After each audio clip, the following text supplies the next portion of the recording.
Nouveau numéro de l'échiquier international. Bonsoir et merci de nous retrouver en direct sur Al24 News. Nouveau thème à débattre ce soir. Il sera question de l'actualité en France. Retour sur une journée sous haute tension. Un 1er mai donc explosif marqué par des tensions à Paris, mais aussi dans d'autres villes du pays. Nous allons décrypter cette crise sociale en France dans un instant avec nos invités. Restez avec nous.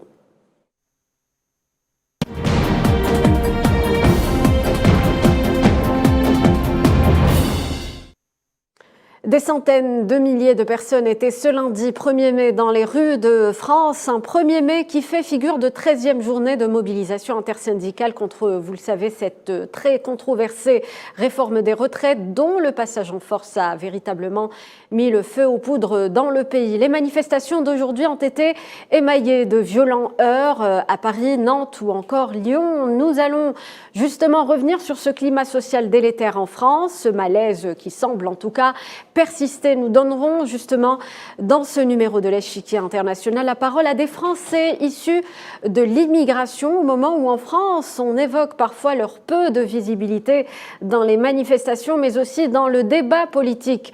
Ils tenteront en tout cas de nous expliquer leur vision sur ces réformes engagées actuellement en France. Et pour en parler, nous avons avec nous Nasser Kabat. Bonsoir.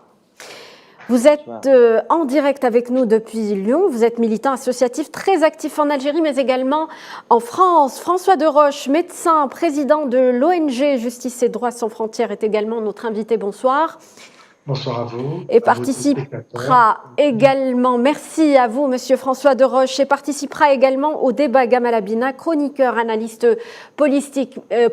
Merci, messieurs, d'avoir accepté notre invitation. On va revenir dans un premier temps sur ce qui a marqué donc la journée d'aujourd'hui, ces images impressionnantes qu'on vient d'ailleurs de voir et ces débordements diffusés en boucle ce lundi.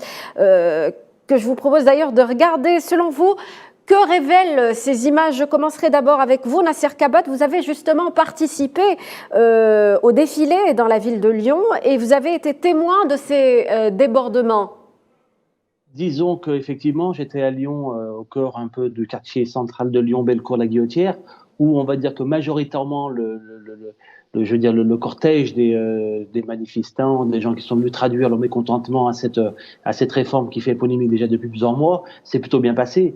Et puis d'un coup, de la foule, vous êtes sorti de nulle part, des centaines de personnes cagoulées et qui s'en prenaient à tout ce qui bouge, aux biens matériels, aux magasins, aux banques. Et c'est assez impressionnant, j'ose vous le dire. C'est plutôt alarmant de voir que finalement des citoyens, hommes et femmes, viennent traduire un mécontentement d'une loi qui a été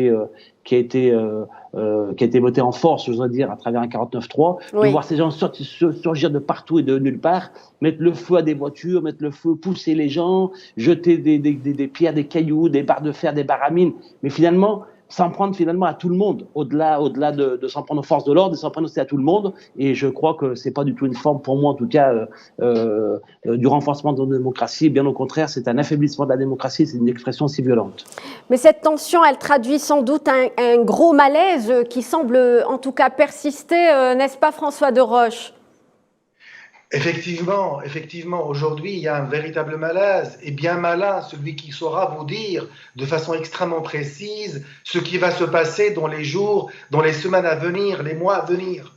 Aujourd'hui, quand même, on peut constater que l'unité syndicale, malgré tout, elle tient le choc. On va dire c'est pratiquement le 1er mai de ces 30-40 dernières années le plus important. Si aujourd'hui, c'est une journée historique,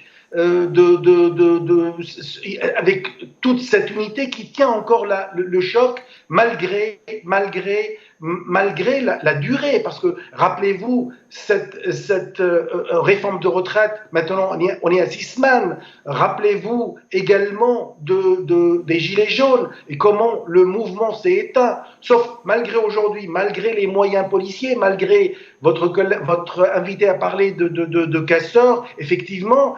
Mais la chose la plus grave aujourd'hui, bien sûr, il y a des casseurs et c'est inacceptable d'avoir de voir de gens qui viennent couvrir, par exemple, en peinture la façade de Louis Vuitton. Vous savez, je ne suis pas très fan de Louis Vuitton, mais aujourd'hui, aller casser Place Vendôme, ils sont partis également, ils s'en prennent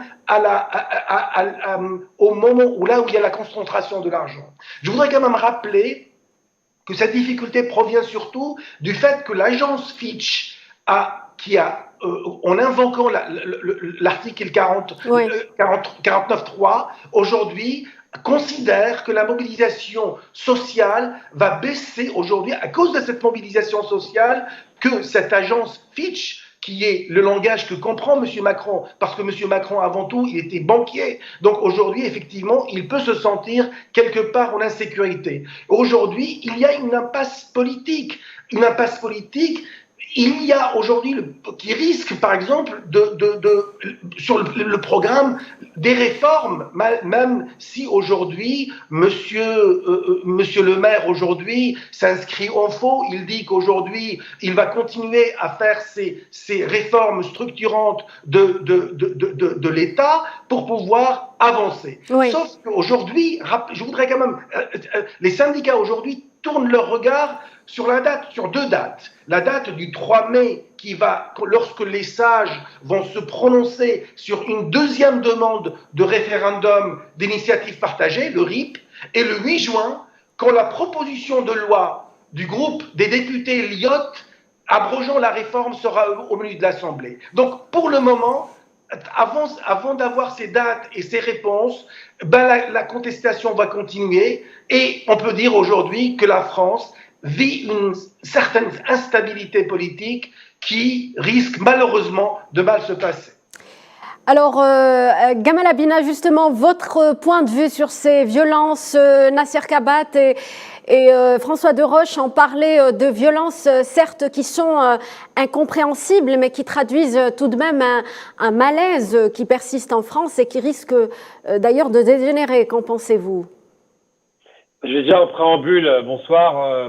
Rendre hommage à Brahim Bouharam, qui a été assassiné par le Front National en 95, le 1er mai, devant la statue Jeanne d'Arc. Donc c'est un Marocain qui malheureusement a été dans les parages du Front National, et ce parti violent l'a jeté dans l'eau en le tuant tout simplement. Donc c'est un hommage que je lui rends. C'était il y a plus de 30 ans maintenant, mais dans tous les cas de figure, pour revenir à nos moutons, là je suis pas du tout d'accord avec ce qui vient d'être dit. Je trouve ça assez même choquant, pour tout vous dire.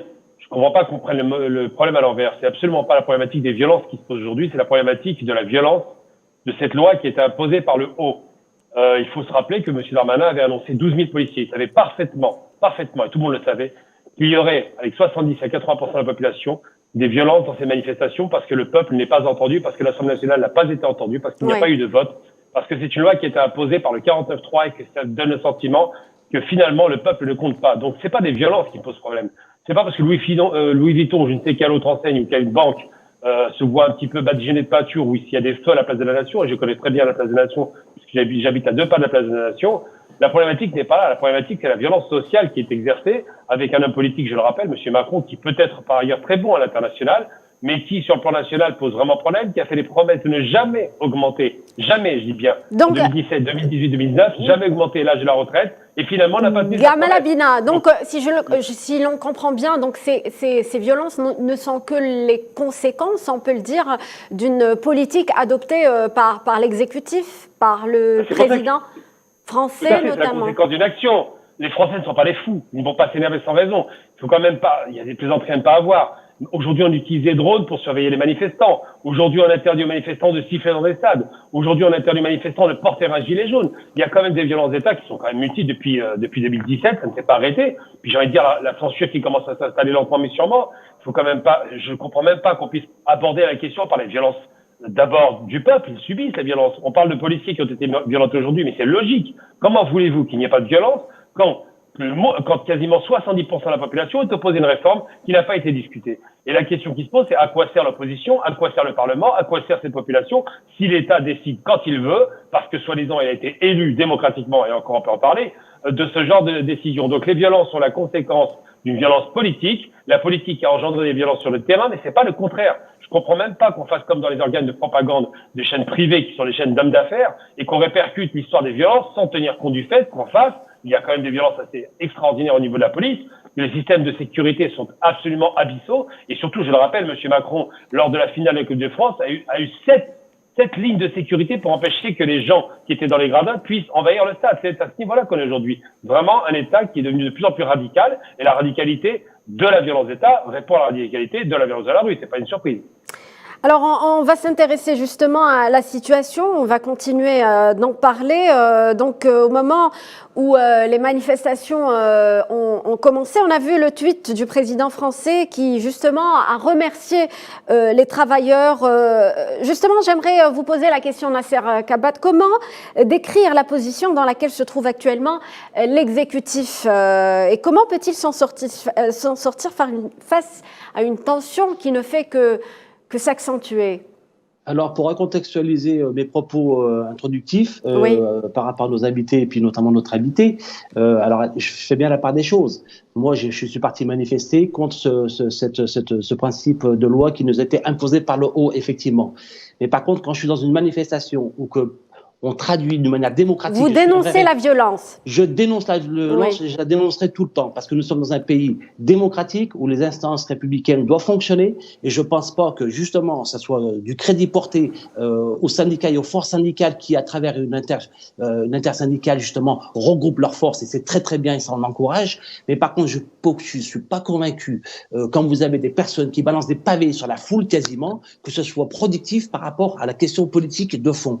Donc je fais bien la part des choses. Je suis un ancien élu de la République française. J'ai longtemps été militant associatif et syndical. Je crois que le combat syndical reprend ses forces et tant mieux. Je suis d'accord aussi avec le fait que, bien sûr, la violence d'État et cette violence finalement politique que subit le peuple français depuis plusieurs mois à travers cette loi ne peut pas être supportée et n'est pas supportable à juste titre, mais que je suis un vrai démocrate et que la démocratie doit s'exprimer à travers des forces entendable et surtout avec une expression pacifique. Nasser Kabat, je rebondis justement sur la situation, la position dans laquelle se trouve actuellement l'exécutif. Quelle issue à laquelle on pourrait s'attendre actuellement? On a vu, je le disais, donc ce tweet du président français qui a remercié les travailleurs au moment où les manifestations étaient à leur apogée. Alors, comment décrire la situation actuellement? La seule solution aujourd'hui finalement de l'État français à sortir par le haut et grandir de cette situation, c'est une solution politique. Il doit revenir sur ce choix qui a été fait d'une manière unilatérale à travers ce 49.3. C'est le seul moyen politique de sortir de cette situation qui risque d'embourber la France dans un état social dramatique et sans précédent. Monsieur François de Roche, la même question, je vous la repose. Alors, je voudrais tout d'abord revenir sur la déclaration de Gamal Abina, que j'aime bien, mais que je suis absolument pas du tout d'accord avec lui. Moi, effectivement, je suis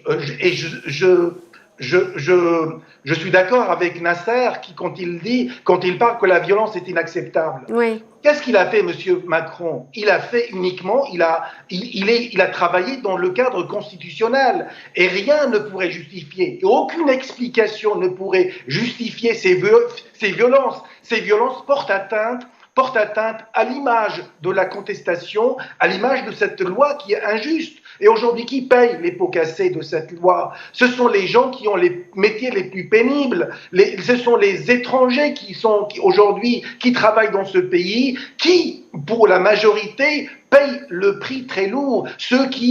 Les femmes surtout, les femmes qui aujourd'hui, depuis cette réforme, vont être pratiquement à 50% en dehors de la retraite complète, la retraite totale. Les étrangers également, vous savez, quand on a un ouvrier qui travaille, aujourd'hui, on a 25% des ouvriers qui meurent avant l'âge de la retraite. Mais quelles issues devant le gouvernement actuellement, le gouvernement qui a en tout cas montré sa volonté de renouer avec le dialogue? Il y a également la décision attendue du Conseil constitutionnel pour un référendum, pour justement valider un référendum concernant cette réforme des retraites. Est-ce que vous pensez que ça pourrait être validé? Qu'en pensez-vous? Écoutez, quel est votre point de vue? Il y a très peu de chances pour que cette réforme soit retirée, puisse avoir lieu, parce que le Conseil constitutionnel ne peut pas se contredire. Aujourd'hui, il a validé pour l'ensemble, enfin, il a validé pratiquement l'ensemble de cette réforme, aujourd'hui dans un cadre, encore une fois, constitutionnel. Même si aujourd'hui, même si c'est violent, peut-être M. Macron comprendrait peut-être mieux la notation de Fitch, parce que vous avez encore deux autres agences qui vont donner leur notation. Et Fitch, elle est très pessimiste. Aujourd'hui, non seulement ils disent on passe de AA à A-, mais il va dire bientôt, il est très pessimiste pour l'avenir politique de la France. À cause justement de quoi? À cause de cette contestation sociale. Donc aujourd'hui, peut-être cette notation qui est négative va peut-être réveiller M. Macron et peut-être l'appeler à la raison. Donc selon vous, cette réforme est nécessaire, M. François de Roche, ou il y a d'autres alternatives? Cette réforme n'était ni urgente, mais bien sûr, il faut une réforme pour la retraite. On peut pas, quand on est dans une communauté économique européenne et quand on a les Allemands et les pays scandinaves qui sont entre 67 et 69 ans, aujourd'hui, effectivement, la France ne peut pas rester à 62 ans. Mais il y a des choses à prendre en considération. On ne peut pas traiter ceux qui ont des métiers pénibles de la même façon que quelqu'un qui est derrière son bureau, quelqu'un qui est avec un marteau-piqueur toute la journée ou un éboueur. On ne peut pas lui demander à 70 ans d'être derrière son camion et ramasser la poubelle. Très bien. Il faut avoir une certaine raison, il faut revenir à la raison pour que cette loi puisse être acceptée. Il faut la faire, mais il n'y a aucune urgence et il n'y a aucune nécessité pour cette brutalité. Gamal Abina, votre point de vue justement sur ce référendum, sur la position dans laquelle se trouve actuellement l'exécutif face à cette colère qui ne fait que s'accentuer. J'aime beaucoup François de Roche, qui est un ami, il n'y a pas de problème là-dessus. On ne partage pas du tout la même vision des choses. Je pense que cette réforme n'était non seulement pas nécessaire, mais absolument inutile. Je rappelle des chiffres pour quand même se rendre compte de la réalité. 900 millions d'euros d'excédent cette année, et la retraite sont excédentaires depuis 25 ans au moins. Donc il y a une véritable cagnotte considérable qui a été cumulée, ce qui fait que ce fameux déficit des retraites était largement compensé par les excédents qui ont été enregistrés pendant des dizaines d'années. Ça, c'est la première chose. Deuxième chose, il aurait fallu négocier, mais pas maintenant, parce que maintenant il l'a imposé par la force. Que M. Macron, et d'ailleurs c'est pas lui qui devait le faire, ça aurait dû être la Première ministre, elle aurait dû négocier et non pas mépriser les syndicalistes comme elle l'a fait. Quand on fait une réforme, qu'on la passe par la force, ce 49.3, article largement discutable en termes démocratiques.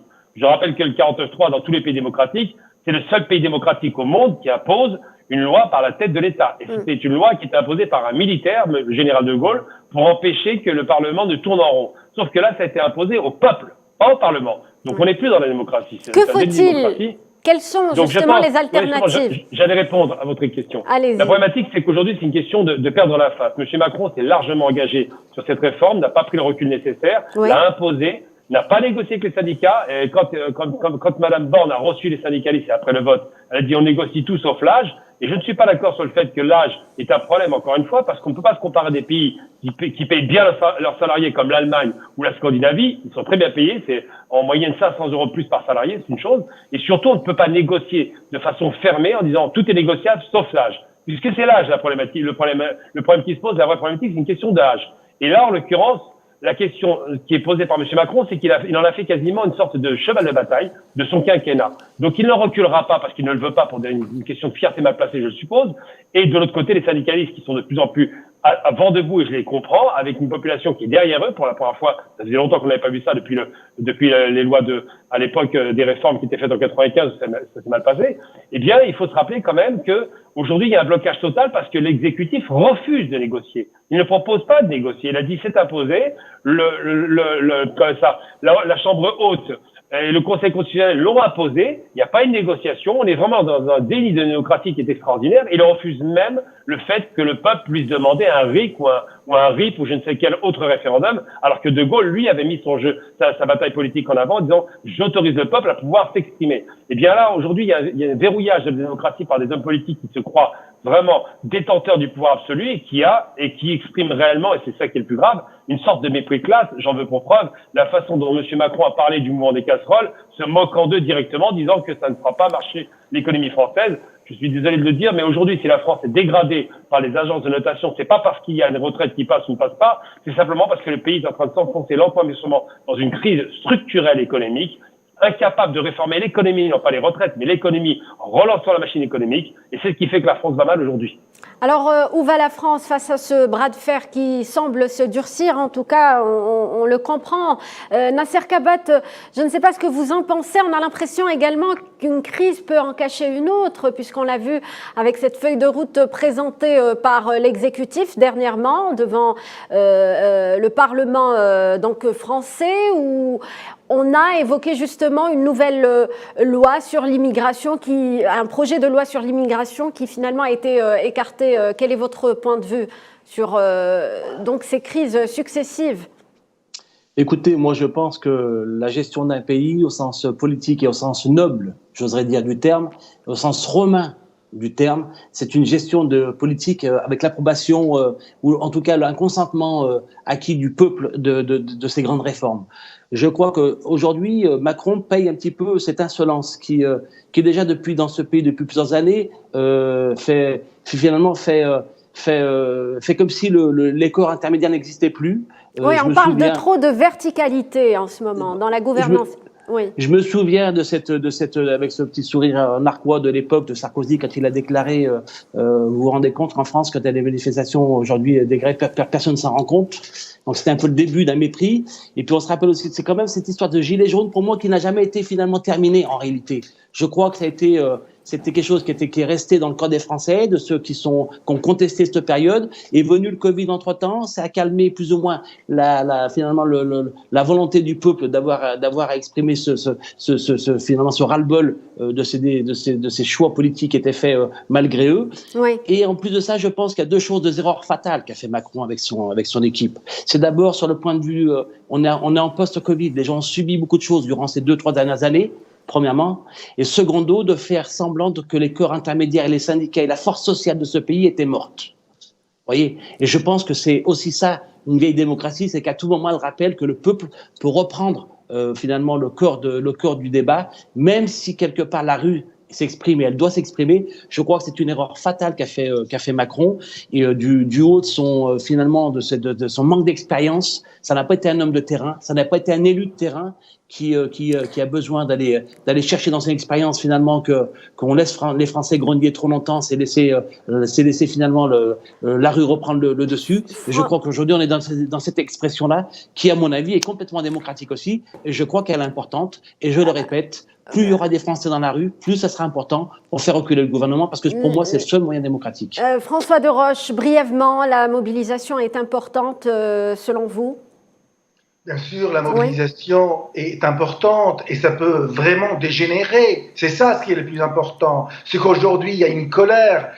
Il y a aujourd'hui, la base, elle est en colère. Et le gouvernement mise sur cette résignation et les gens le savent. Aujourd'hui, il y a l'État, il est en train de scruter, en train d'observer, en train de voir comment on va agir. Mais il y a des tensions qui sont réelles, oui. Des tensions qu'il faut prendre en considération et surtout des tensions qui peuvent malheureusement tout faire basculer. Il y a le peuple français oui. a élu M. Macron, même si sa façon de faire, même si elle est constitutionnelle, oui. En tout cas, même si elle est légale, elle n'est absolument pas du tout morale, mais elle ne peut pas s'appliquer sur la France qui travaille, la France qui bouge. Je vais donner le dernier mot, si vous le permettez, Monsieur François de Roche. On arrive pratiquement à la fin de l'émission. Gamal Abina, en 10 secondes, s'il vous plaît. J'aimerais également rebondir sur le fait que les Français de l'immigration sont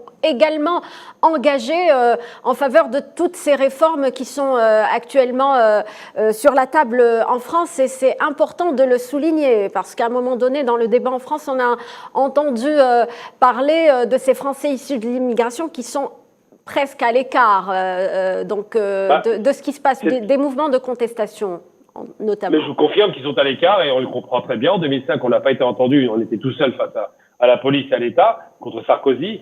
Les Français sur l'immigration savent qu'ils n'auront pas de retraite. Ils ont très peu de chances d'accéder au travail, c'est très difficile, et ils se font de retraite par capitalisation. Ensuite, pour parler des réformes, je rappelle que Léon Blum, le Front populaire, ils ont arraché les réformes. Ça n'a pas été négocié dans la douceur, c'est négocié dans la violence de rue, malheureusement, parce que l'expression violente de la rue parfois donne des résultats, mais surtout, à chaque fois qu'il y a une réforme qui arrive, elle est arrachée dans la douleur et dans la négociation du rapport de force. Là, aujourd'hui, le rapport de force, c'est imposé par le haut, ce qui a été refusé à la base, et c'est un recul social aujourd'hui. On veut faire peser sur les vieux les difficultés d'un pays sur le plan structurel et macroéconomique, alors que, en vérité, la problématique, elle se pose au niveau de l'État. Alors, les hommes politiques qui ont mal géré auraient dû être poursuivis. Merci donc à mes trois invités de nous avoir donc livré leur regard, leur point de vue sur l'actualité en France. Donc merci à Gamal Abina, merci à Nasser Kabat et à François Deroche pour leur contribution. Merci à vous, chers téléspectateurs, de nous avoir prêté attention. Passez une très bonne soirée sur Al24 News.